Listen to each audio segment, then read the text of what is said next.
Hello, good day sa lahat.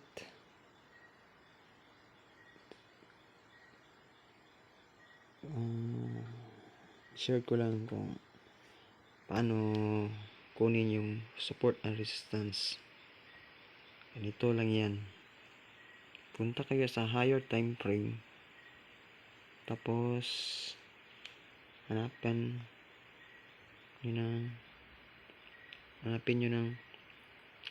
nyo yung support. Lagay nyo dyan sa may body ng candle. Yan. Tapos yung resistance. Yes, resistance. Dyan. At yung mga possible na mga nagbi-build up na mga candles. Ito na area. Ganyan. Yan, nakalagay na. Tapos, punta kayo sa 4 hours time frame. See nyo. Anong nangyari? Ganyan. Kuha nyo na ang support. Ito na area. Support and resistance. Ito, breakout. Tapos, retest.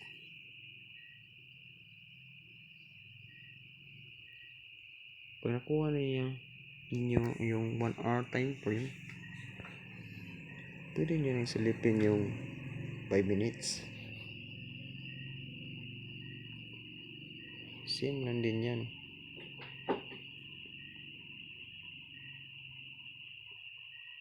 Mahina yung signal ko.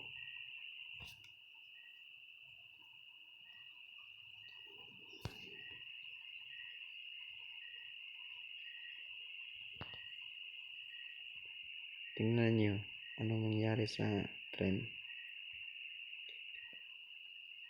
Pag makuha nyo na yung support and resistance, malalaman nyo na kung saan area yung may retest. I-retest ng candle. Tulad ng dito na area, na-retest niya. Pero kung i-zoom mo yan, nag-bounce back na yan sa 50. EMA 50. Dyan area. Dito na area. Dito. EMA 50. Bounce back lang yan. Tapos, kaya nag-bounce back kasi di semi-CD di siya nagmomentum.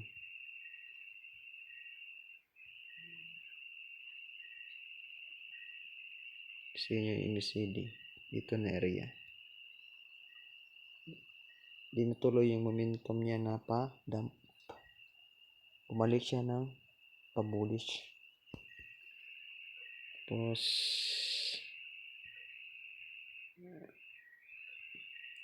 ganun lang. Ganun pagkuha ng support and resistance. Di nyo na kailangan ng dami pang kunin. Balikin natin. Una, punta kayo sa 4 hours time frame. Tapos, i-plot nyo yung possible yung support. Plot nyo support dyan sa band. Yan, body.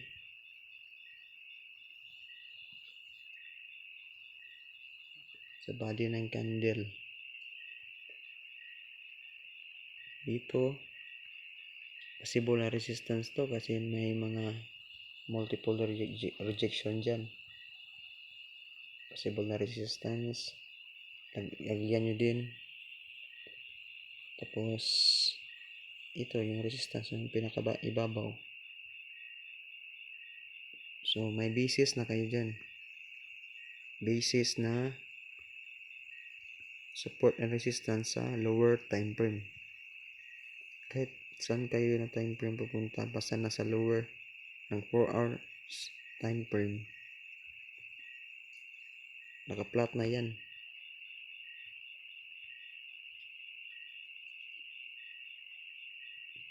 See nyo, 15 minutes yan, 15 minutes. Same movement lang din yan. Support, possible resistance, breakout, retest. Retester dito na area, retest, kaya nagdad down konti, pero babalik din yan. Niretest lang niya yung resistance.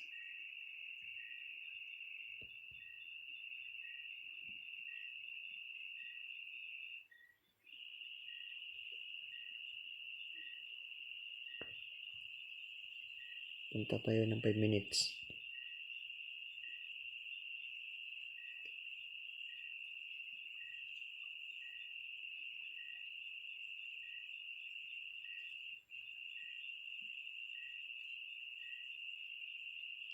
Ganyan lang pagkuha ng support and resistance.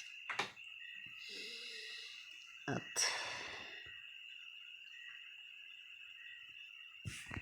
yun lang muna siguro.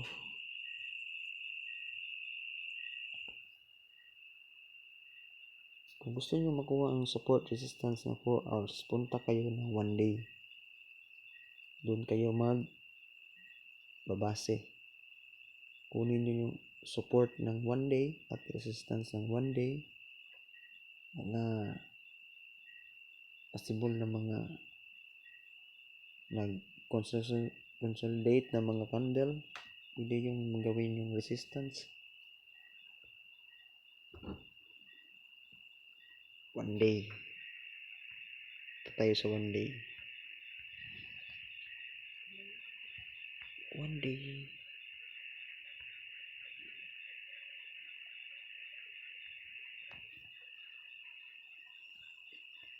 Delete muna natin to. Tagal na to. Hindi pa nalinis.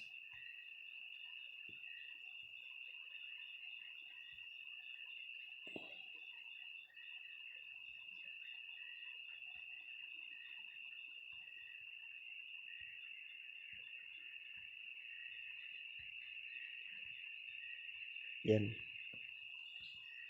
Punta natin yung 1 day. Tapos punta tayo ng 4 hours. Kunin natin ang support ng 1 day. Support dito sa body. Yan. Support yan.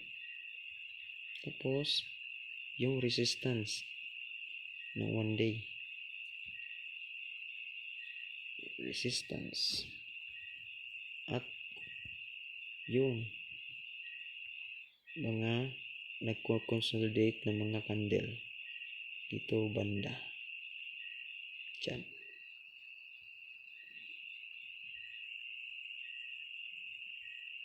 Diyan area. So punta tayo ng yan, nakuha nyo na ang support and resistance at mga possible na reversal na resistance.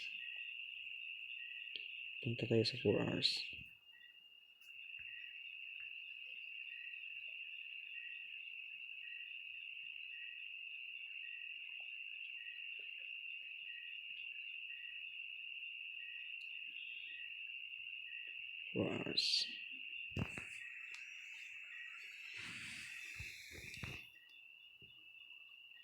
Pwede ninyo ding lagyan ng mini support. Makikita nyo pag ganito. Mini support yung tawag dyan. Mini support. Tapos mini resistance. Ibahin natin. Mini support dito. Dito na area.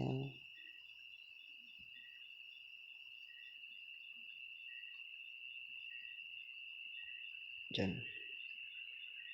at mini resistance dito na area.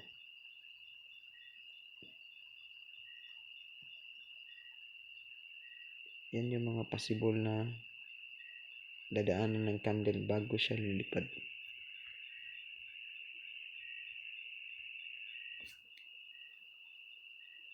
Punta tayo sa 1 hour time frame.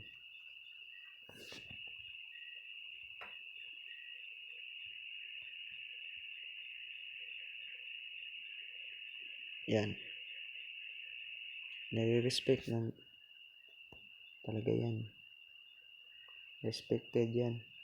Kasi yung support. Mini support. Pero yung tunay na support, nandito. Yan yung tawag na ito ang area na to, yan tawag yung mini support. Diyan mag-consolidate ang yung candle at nilipad ulit. I-test na niya yung mini support.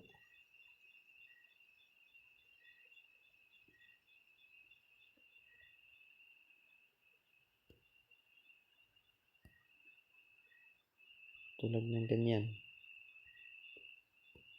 Na-hit yung mini resistance dito ng area. Bumagsak.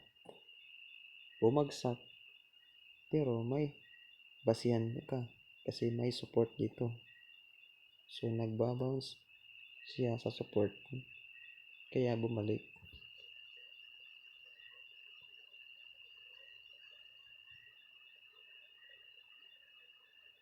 Ganyan lang yan.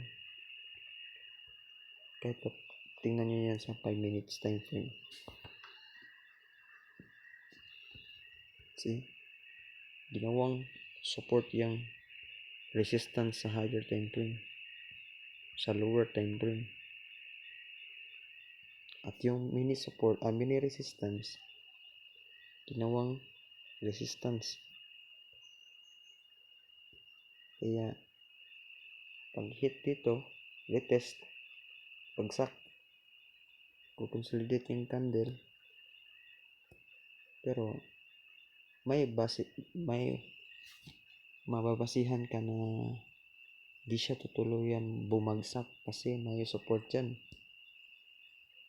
Malalaman mo na may support dyan. Ito, may support dyan.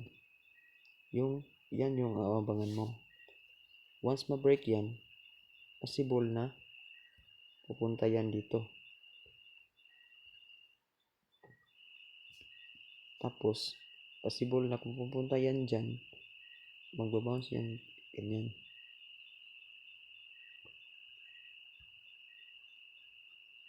If may wheels na magaganap, yung malaking dam, tatagusin yan lahat. Yun ang saklap na nangyari. Pero, hindi naman mangyayari yan. Kasi may RSI naman at MACD na ginagamit natin. Oversold na yung RSI. Hindi yan tatagos. Hindi yan aabot dito. Kaya malalaman mo talaga na magbabounce lang siya sa support dito na area. Kasi si RSI nag-oversold na. So, once mag-oversold, expected na ganyan ang move, tapos ganyan bounce. Kaya may signals ka na yun, magbabay ako if kung tatagos si 9 EMA at 50 EMA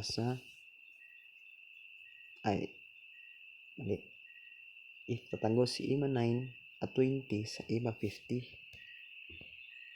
tuloy siya na area. Ito na area, possible entry mo sa long position. Diyan area. Lagyan natin ng Ganyan. Dito na area yung entry point mo. Tapos, if nakapag-entry ka na dyan, malaking gain na yan. So, 2% yan. 2% move yan. At lilipad pa yan. Tag natin sa resistance. Resistance yung TP niyan.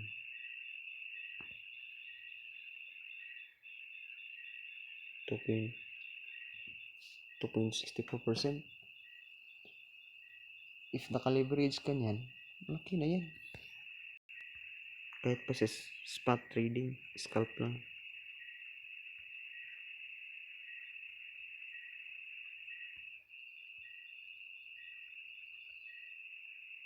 See nyo. Yung orange, yung green na IMA 9 sitting ko dyan. Yung green. Yung yellow, yan yung 20. Yung violet, yung 50. Yung white, yung 200. Anong movement ni 200? Ganyan. Akyat. So, may basihan ka na paakyat ito na coin na to. Entry ako pag mag-cross si IMA 920 sa 50. Ayan na. Tapos si MACD nag-momentum. Ganyan na. Dyan yung area. Momentum yan. Tumagos yung signal. Kaya galing bearish to bullish. Yan ang ibig sabihin ng MACD. Yan, makyat na.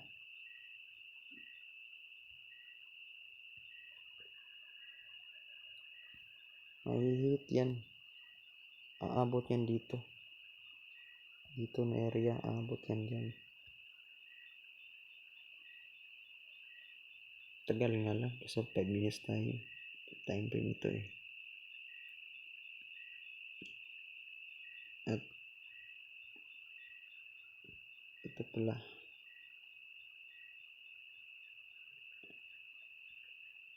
Sa RSI, kikita nyo. Yan. Pattern yan. Yung pattern na yan. Dyan, area dyan. Double bottom yan sa RSI. Nag-form siya ng double bottom. So, possible nga next move niya, ililipad yan. Ililipad yan, dyan. Abutin talaga yan. Yung price niyan, 15,660. Pag ma-hit niya dyan, pag ma-hit niya ito dito, the resistance, possible na mag-retest naman yan kunti. Kasi di naman lagi na pag ganyan si RSI lang ganyan. Walang ganyan. If maganyan yung RSI, babalik yan. Yung candle maganyan, yung form, babalik. Pagbalik niyan, tsaka pa siya lilipad. Ganyan.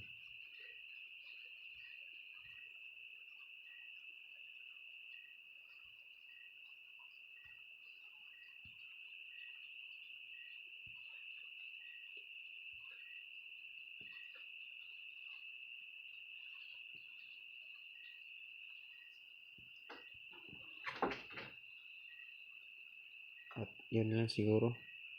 Antok na ako eh. Pasensya na. Sa Tagalog ko, Bisaya kasi ko eh. At salamat sa lahat.